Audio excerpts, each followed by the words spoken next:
Welcome to the Great Detectives of Old Time Radio. From Boise, Idaho, this is your host, Adam Graham. In a moment, we're going to bring you this week's episode of yours truly, Johnny Dollar. But first, if you're enjoying the podcast, I'd encourage you to follow us using your favorite podcast software. And also encourage you that if you want to hear all of the Christmas specials we've done over the course of the podcast history going back to 2009, you can find them over at christmasfeed.greatdetectives.net. We skipped over this episode so we could play it at Christmas time, and it features Jedediah Gillis. So, as a consequence of that, we are playing the first Jedediah Gillis story after the second and third ones have played on the podcast, but I think this stands well on its own. Here from December 23rd, 1956, is The Missing Mouse Matter. From Hollywood, it's time now for... Johnny Dollar. Hi, Johnny. Who dat? George Reed. Well, Merry Christmas, George. Is it? Oh, what's the matter? You ever hear of Jedediah Gillis? Eccentric? Owns about half of Rhode Island? That's the boy. A couple of weeks ago, he wrote a special policy on an item he wanted insured. And it's up and disappeared, huh? How'd you know? Oh, just a wild guess. What did he lose?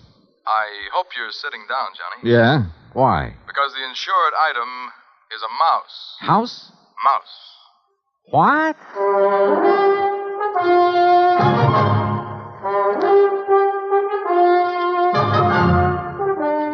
Bob Bailey in the exciting adventures of the man with the action-packed expense account. America's fabulous freelance insurance investigator. Yours truly, Johnny Dollar.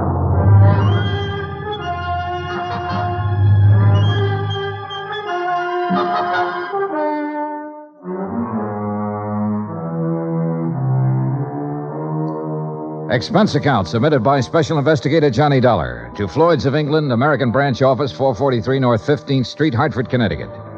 The following is an account of expenses incurred during my investigation of the missing mouse matter. Expense account item 1, 85 cents. Taxi from my apartment to George Reed's office. He was on his feet waiting for me. His Ivy League suit looked as though it had been slept in, and he needed to shave. Close the door, Johnny. Yeah, sure. Johnny, I'm going to level with you. This thing has me going. Well, it serves you right. Anybody who'd insure a mouse deserves what he gets. Yeah, but it isn't an ordinary mouse, Johnny. No? Not according to Mr. Gillis's original application. Yeah, take a look. Item to be insured. One unusually talented grayish-brown mouse. Unusually talented? Like how? I don't know. What? I tried to find out, but Gillis wouldn't tell me. And still you issued the policy. Well, you know our company, Johnny. We have a reputation for insuring almost anything, but we have to draw the line occasionally, and we would have here, except for one thing. What's that? And believe me, it better be good. It is. Gillis carries all of his insurance with us. Yeah, but even so. Just one of his several policies is a straight life for $350,000. Wow, king-size premiums, huh? Exactly. So when he called asking us to insure this fellow's mouse for a few weeks... Wait a minute. Gillis doesn't own it? No. Well, who does? It belongs to a friend of his, a man named Glazer. He's spending the holidays with Gillis. Gillis didn't want to be responsible if something happened to Glazer's mouse while he's there, so he asked us to write the policy. How much did you insure it for? All the company would allow, $5,000. Oh, now, George, you think I want to get all worked up over a lousy $5,000 loss? What kind of a commission can I possibly make on that? Look, give me a chance to finish, will you? All right, but only because it's Christmas. All right. Late last night, I received a call from Gillis. He wanted to know whom we considered the best investigator in this part of the country. When I told him, he told me about the mouse and insisted I send you up to help look for it. No, George, I'm sorry, but I'm going to pass. I've handled some screwy cases in my time, but this is... Please wait till I finish, will you? I told Gillis you wouldn't be interested. That's when he started putting on the squeeze. Squeeze? How do you mean? He said if I didn't get you, he'd cancel his policy. Oh, come on. You don't believe that, do you? I don't know what to believe. Gillis is a screwball of the first water. We've known that for a long time, and frankly, I'd rather not take a chance. Well, you've got to. Maybe not. I've received an okay from upstairs. On this one, you can write your own ticket. Well, why didn't you say so in the first place? You didn't give me a chance. Look, there's a train for Providence at 3:30. Here's Gillis's address. He wants you to stay with him. That'll cost more, Georgie. It figures. Merry Christmas, Johnny. Same to you, Santa Claus.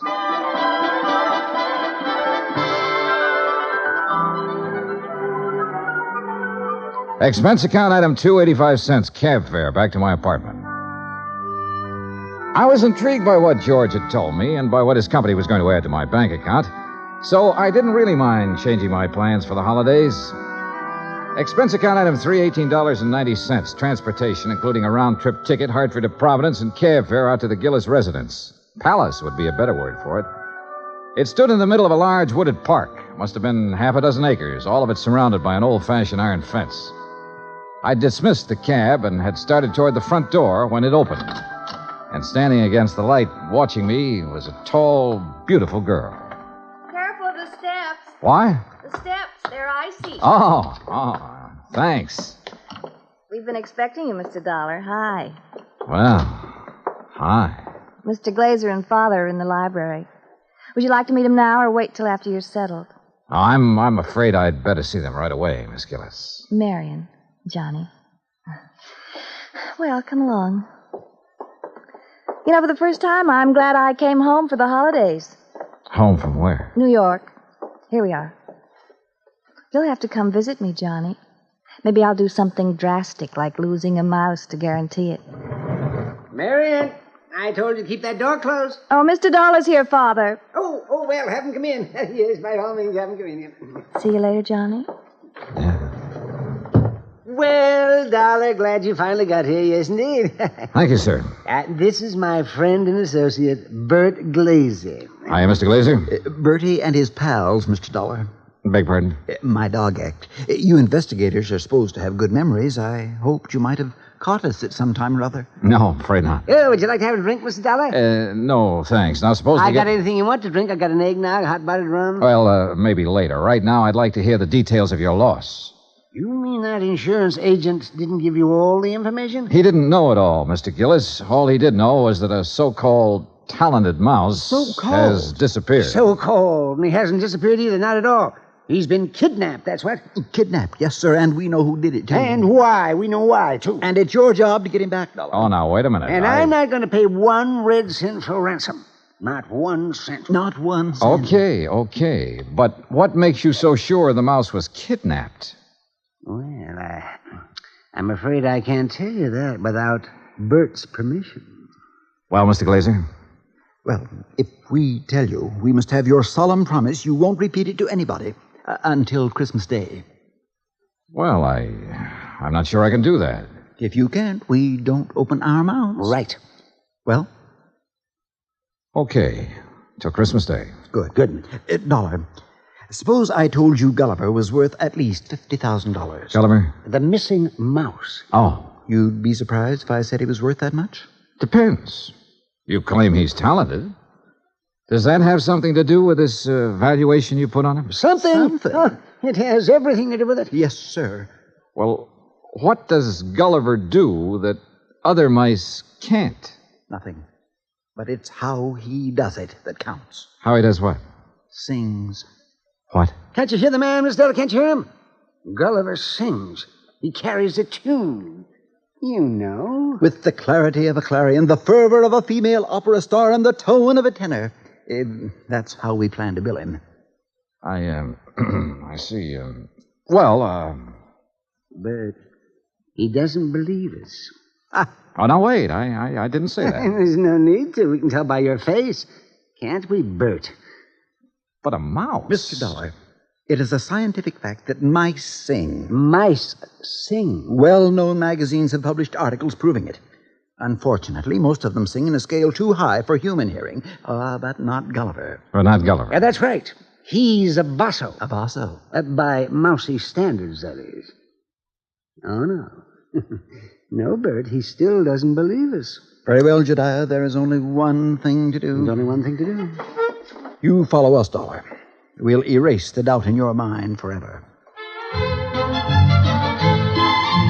I took a good look at Bert Glazer, then reluctantly followed the two of them out of the library and down a long hall. At the moment, this thing had all the earmarks of a good old-fashioned con game. Or better still, a benefit on behalf of Bert Glazer with Josiah Gillis and Floyd's of England as the sole cash contributors. We wandered for what seemed like blocks through the old mansion and finally reached a large playroom. On top of one of the billiard tables was a small brass cage.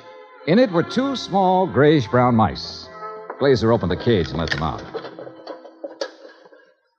Mr. Dollar, allow me to present Hecuba and Esmeralda. Oh, how do you do? I mean, I suppose they sing, too. Oh, they certainly do. But not nearly as well as Gulliver. Just don't have the instrument, you know. Instrument? The voice, Dollar, the voice, the vocal cords. Oh, yeah, I see. But, now, where did you keep Gulliver? In here with the others. Bert didn't want to separate them. That's right. I originally started to make the three of them into a singing, trio, like the Andrews sisters. But Gulliver advanced so rapidly, I decided he should be a soloist. Oh, sure. You aren't afraid of mice, Mr. Dollar? No. No, well, that's fine. They sense it if you are, you know. It upsets them. Upsets them. All right, now, Hecuba, move over a bit. Give Esmeralda some room. That's it. Now, up on your haunches. Up, Esmeralda. There we are. Now, what would you like to hear, Mr. Dollar? Oh, anything at all? Oh, Bert, how about my favorite, Over the Waves. Good. Yeah, da. You got it, Esmeralda? Over the Waves.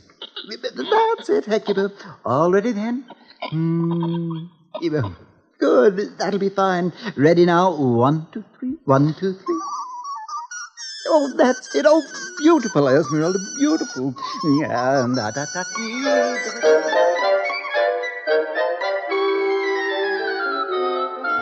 Well, I won't say I was convinced, but I won't say I wasn't. But I will say those mice were singing something, or giving a mighty good imitation of it. We returned to the library, and this time I sampled the eggnog liberally. Is that all right, Dollar? Oh, fine, thanks. Well, Dollar, you know now why we believe Gulliver was kidnapped? Well, I'm not sure. To exploit him. What else? Exactly.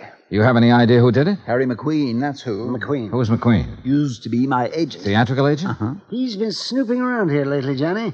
We figure he's gotten wind of our mice. Well, what do you mean by snooping around, Mr. Gillis? Oh, you know, he's been out here twice this week wanting to see me. Had to kick him out of here yesterday morning. How'd he get in? Well, my daughter answered the door. Yes, she didn't know McQueen from Adam. So when he asked for me, she figured he belonged in here, rehearsing the show with the rest of us. Rehearsing what show, Mr. Gillis? What show? The show for the Children's Hospital. Josiah puts one on for the sick kids every Christmas Eve. Of course. You know, Dollar, variety acts of Santa Claus. This year, though, we got a radio hookup. Go all over the state. And Gulliver, well, he was going to headline. And that's why I sent for you, Dollar. I figured you can get him back by tomorrow afternoon if anybody can. How long was McQueen in here before you noticed him? Long enough to lift Gulliver. This was our dress rehearsal, Dollar. We'd asked some of the kids from around the neighborhood in to watch, so it was pretty crowded. Where were the mice during the rehearsal? Well, that's where I made my mistake. What do you mean? We were keeping them a secret till the real show. Well, where were they? In their cage, over there on the mantel. Now, we were using this part of the room for the stage, so McQueen could have just reached in and taken Gulliver without us seeing him. Now, what makes you so sure McQueen did it? We told you. Besides, who else would want him? Who else? And it was right after I kicked him out of here that I discovered Gulliver was missing. What'd you do then? Why, I called off the rehearsal and started searching for him. McQueen? Gulliver. And I put in a telephone call to the Providence house where McQueen was staying. Did you talk to him? Nope. They said he checked out. After questioning them for a while, I finally had a nightcap with Jediah, then went to the phone in the hall and made some calls, including one to George Reed. Well, how's it going, Johnny? It's not. That's why I'm calling. Look, they think a theatrical agent named Harry McQueen stole the mouse. He has offices in Boston and New York. Now, I placed a person-to-person call to both offices, but with tomorrow Christmas Eve, he might not get the message. So, what do you want me to do? Find out his home number. Ask him to call me here. Okay. Anything else? Hello? Johnny? Johnny, you there? Yeah. And so is a cat. What? A big yellow cat. What's so unusual about that? Oh, nothing. Except he's got a grayish-brown mouse between his two front paws.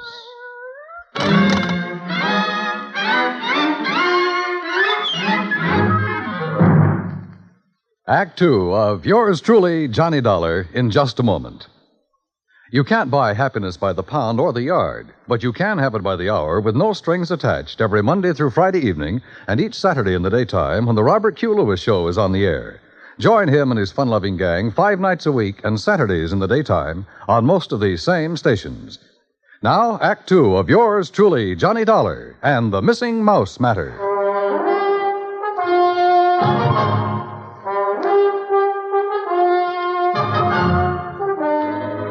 I was standing in the hall of Jediah Gillis's home looking at a big yellow cat that had a mouse between its 2 front paws. As far as I was concerned, a mouse is a mouse, and this one could be Gulliver. I cut short my phone conversation with Jordan Reed, then started toward the cat. Here, kitty. Here, kitty, kitty. Nice, kitty. Kitty, kitty. Here, kitty. Mama, where are you? Here, kitty, kitty. That's a good kitty. Now, kitty, let me have the little mouse. Mama, you naughty cat, where... Oh, This cannibal belong to you, Marion? yes, I promised Father I'd... What do you mean, cannibal? Take a look. Oh, no. Oh, yes. And he's very, very dead. Oh, you don't think it's Gulliver, do you? Well, Mr. Glazer will have to identify him. And if he is, well, that's that. Oh, no, Johnny. What do you mean? Oh, Johnny, please, you don't have to tell him, do you? Well, sure. If it's Gulliver, this thing's cleared up. If it's not, your Rama gets a reward for being a good mouser. Oh, Johnny, please. Dad almost had a fit when I arrived here with Rama. He made me promise to keep him in my room. This the only time he's been out? Well, no. Oh. He was out for a little while yesterday while they were rehearsing. I didn't notice he was gone till after lunch. Then the corpse could be Gulliver's. Oh, Johnny, if it is, there's nothing we can do about it now. And if you tell my father, besides making him angry, it'll break his heart. All right. I won't say anything until tomorrow night. Oh, thanks, Johnny. Night. Good night.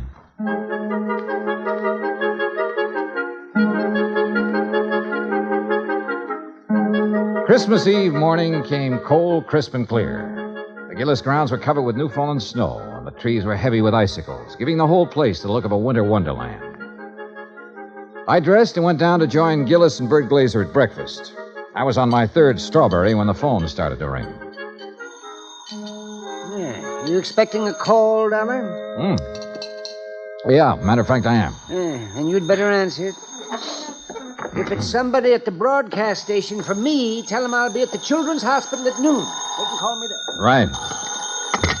Hello? Johnny Dollar? Speaking. Look, I don't know what's going on down there or why you're going to pester me about it. Who is this? Harry McQueen, who did you think? Well, I wasn't sure. Well, your friend Reed got me out of bed this morning, Dollar. He told me you wanted to ask me some questions about a mouse that's missing from Jediah Gillis's place. That's right. What do you know about it? Well, I've done a lot of pilfering in my time.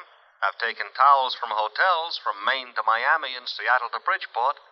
But I never had to stoop so low as to steal a mouse from any hotel, garbage dump, trap, or field. Do I make myself clear? Perfectly. Except for one thing. Yeah? This particular mouse was a performer. Was a what? He was trained, did tricks. Still doesn't interest me. Well, then why were you trying to see Mr. Gillis? To get some of my people on his Christmas show. Anything wrong with that? No. There'll be a lot of publicity about it. Would have done him a lot of good. And you're sure you weren't interested in the mouse? Look, Dollar, when I went into this business 18 years ago, I swore then I'd never handled kids, belly dances, or animal acts. But you handled Bert Glazer's dog act. Is what? Dog act. Bertie and his Oh, pals. somebody's feeding you a line, Dollar. That act was Bill Bertie and his pal, and the pal is a dummy. Glazer's a top-notch ventriloquist. He's a master. You hear me, Dollar? Yeah, Harry. I hear you fine. I had to do some thinking, so I put on my coat and went outside for a walk around that wooded park. What I had just learned about Glazer confirmed what my instinct, my common sense, had been telling me all along. Except for one thing. The performance given by Hecuba and Esmeralda the night before. If Glazer had been doing the singing for those 2 mice, he was a master ventriloquist. Which was exactly what Harry McQueen said he was. I'd started back toward the house, wondering if I should get Jediah aside now and tell him or wait until after the show, when something soft and cold hit me on the back of the head. Hey! Sorry, Johnny, I couldn't resist such a serious target. Anything new? Well, if you mean have I found Gulliver, the singing mouse, no. Dad told me to tell you if Gulliver does turn up before 1:15, rush him over to the hospital. Yeah, sure. But I think that's extremely unlikely. You think Rama got him, don't you? If he did, he got a very ordinary mouse. He didn't get one that sings. I'm afraid I lost you. Doesn't matter. Oh, now I wonder what he wants. Who? That boy on the porch. Oh. Well, if this was Hartford, I'd say he was the paper boy coming around to collect. Well, it's not Hartford, and he's not a paper boy because Dad doesn't subscribe to anything but Fortune. Oh, well, then he's selling something. Well, if he is, he's not going to give us a chance to buy any. Johnny, looks like we scared him off. That's funny. Hey! Hey, come back! He sure tore out of here when he saw us. Wonder what he wanted. Do you suppose he was one of the kids they invited in to see the dress rehearsal? Well, if he was, what would he be doing back here today? I don't know. Let's take a look around. We found it in the playroom, near where Gulliver's cage had been. It was a roundish metal clamp, the kind of boy wraps around his trouser leg when he's riding a bike. I was about to call the hospital and ask Jediah for a list of all the kids they'd invited to the rehearsal when the front doorbell rang. Johnny, it's that boy again. Better let me get in.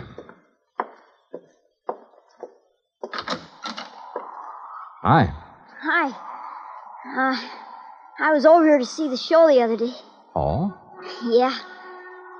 You see it? No, I wasn't here then. Oh.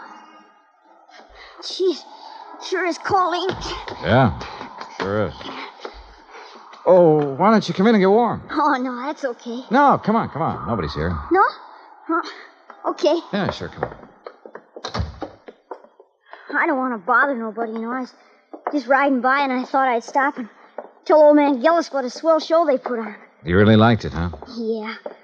All except for that Santa Claus. Oh? What was wrong with him? Nothing. Just that, well, who believes in all that smushy kid stuff? Kids, I guess. How old are you, Bobby Neves. How old are you, Bobby? Almost 11. Well, being that old, I can understand why you weren't impressed with the Santa Claus. All that other stuff, too. You know, like giving presents and singing those hymns and junk like that. You gotta cut it out when you start growing up. You sure do, boy. Yeah. You know, you and my mom, you get along just fine. Oh? Yeah. She feels about Christmas. She feels about Christmas just like you and me do. All right. Yeah. Boy, this log fire sure makes your eyes smart, don't it? Yeah, sure does. Where do you live, Bobby? Crosstown, Scully Avenue. Well, how'd you happen to be over here the other day? Well, I was riding my bike when I saw this dog. Well, gee, he was... Anyhow, when I tried to catch him, he ran from me. I followed the silly mutt clear over here. Uh-huh. Did you ever catch him? No.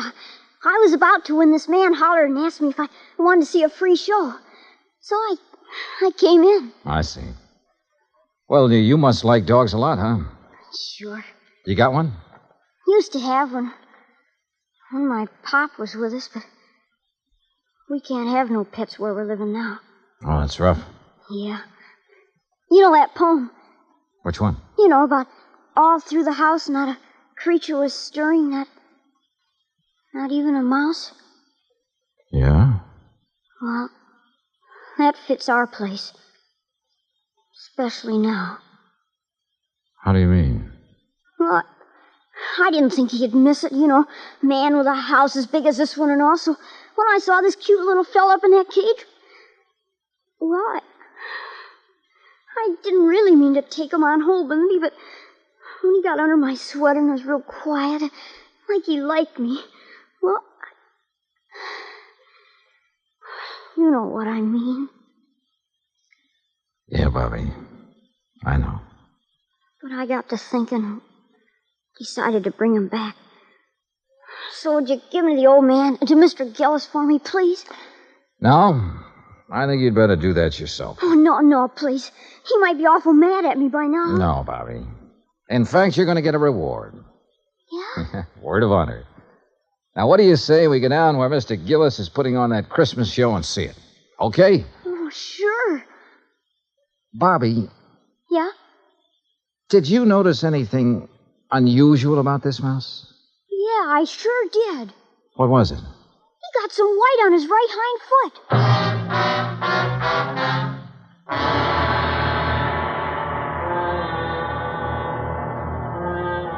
Expense account item 4, $1.60. Cab fare from the Gillis residence to the Children's Hospital for Mary and Bobby and myself. Inside, we followed the sound of children laughing and reached the auditorium. Marion found a seat among the nurses, and I took Bobby backstage. When Jediah saw Gulliver, his face lit up like one of the trees he'd had delivered to the war. Gulliver! By golly. I knew if anybody could do it, you could, Dollar. I didn't do a thing, Mr. Gillis. All the credit goes to Bobby. Oh, to Bobby. Well, I'll speak to you after the show, young man. Yes, sir. Bert, look, he's back. Oh, my stove, Gulliver. Oh, I do declare I have never been so glad to see a person before. You better hurry, Bert. He's scheduled to go on in just a minute. Oh, he will. Well, I'll go check on the microphone when everything be just so. Don't go away, Dollar. No, he won't. Bobby, why don't you sit over there where you can see the stage? Yes, sir. Bert, you think Gulliver will sing today? I know he will. Oh, get ready, Gulliver. But that boy had Gulliver all day and all night, and he didn't sing once. Did the boy ask him to? Ladies and gentlemen, boys and girls, for the first time in a while, one of the wonders of the world, Gulliver, the singing mouse. Hey, Mr. Dollar, can that mouse really sing? That is what we're going to find out, Bobby. Exciting, isn't it, Dollar? Sure is, Mr. Gillis. All right, thank you, folks. Thank you. And now for Gulliver's first number, he'd like to sing with... what's that, Gulliver? I see. He's going to sing Jingle Bells, but he wants me to get off stage so everybody will know it's really him doing it and not me. Thank you. Is he all right, Bert? Oh, fine. Just feeling his oats. Well, why doesn't he start? He's going to. Listen.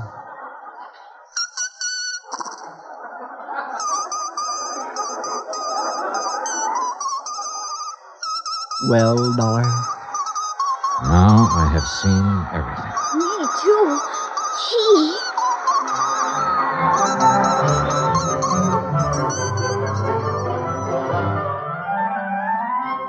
Bert Glazer had a logical answer for having lied about his old vaudeville act.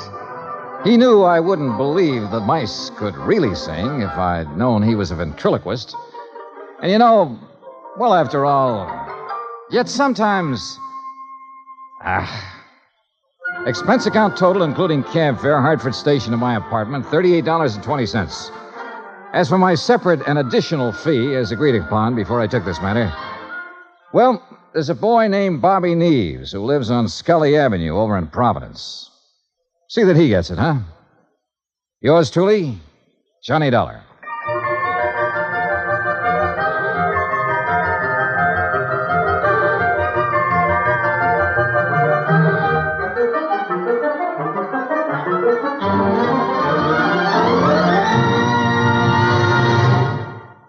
Our star will tell you about next week's story in just a moment.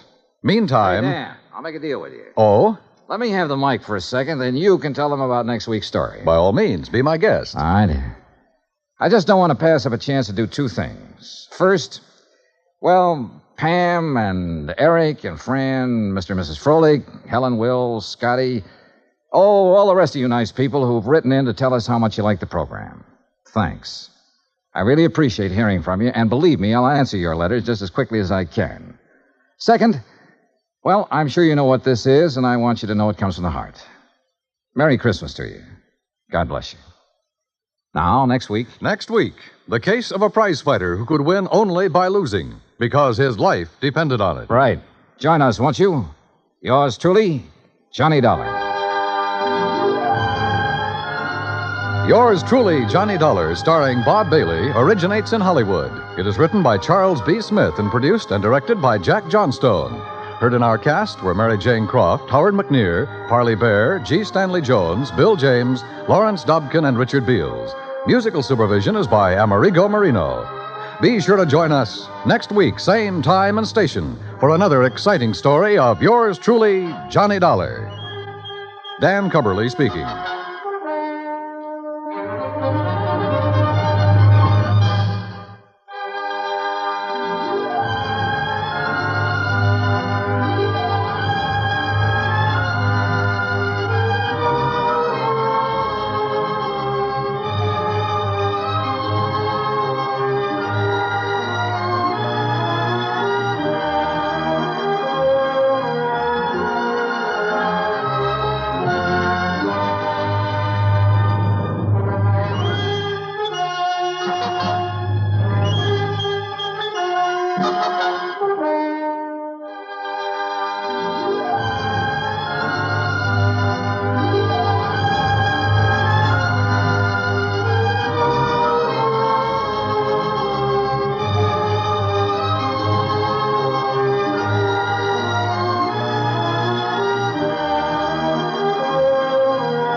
Welcome back. A really sweet and simple Christmas story with a good bit of humor and even a little bit of music at the end. I know that not everyone has liked the Jedediah Gillis stories, and there's a case to be made that the series overexposed this character a bit. There were 3 Jedediah Gillis episodes in 7 months, which was almost certainly too much whimsy for a series like yours truly, Johnny Dollar. But I think for his initial introduction and in a Christmas episode, he works beautifully. Wonderfully eccentric, but very generous, and a really appropriate figure for the Christmas season. Well, now we turn to listener comments and feedback. And we have a comment on Podbean from Mailbox Uno. And he writes, so Johnny goes all the way to Vermont, has his life threatened twice, climbs out on a ledge, and doesn't think that deserves a payment? Johnny did not order his contribution sent to the community chest because he didn't think he deserved the payment. He did it because the series shows that he's a generous person. Now, sometimes that generosity serves another purpose for our world. This episode aired in September, which is traditionally where a lot of the community chest, the predecessor to the United Way, when those campaigns get underway. So it was kind of a nudge to the audience to think, I probably should be giving to the community chest. I wonder how much I'll give. Of course, in universe, it also makes sense for Johnny, as he's on the road a lot, and it can be a bit of a hassle for him to, find the right address and mail it. And who knows when he'll be back in Hartford for any extended length of time. Just have the insurance company go ahead and mail it for him. But Johnny, as was the case in this episode, is often quite generous with his fees and money, and Johnny does earn good money. I think that's pretty well established throughout the series. Even if you can't always lay a formula on it, he always has expenses covered, and then there are unknown fees for each case, and sometimes there's a recovery based on the way Johnny undertakes it, although we're not privy to all those details. Johnny's a big-hearted guy, and just like in this episode, he likes to give back and help people who need it. But thank you so much for the comment. Well, now it is time to thank our Patreon supporter of the day, and I want to thank Gretchen. Gretchen's been one of our Patreon supporters since September 2017, currently supporting the podcast at the Detective Sergeant level of $7.14 or more per month. Thank you so much for your support, Gretchen.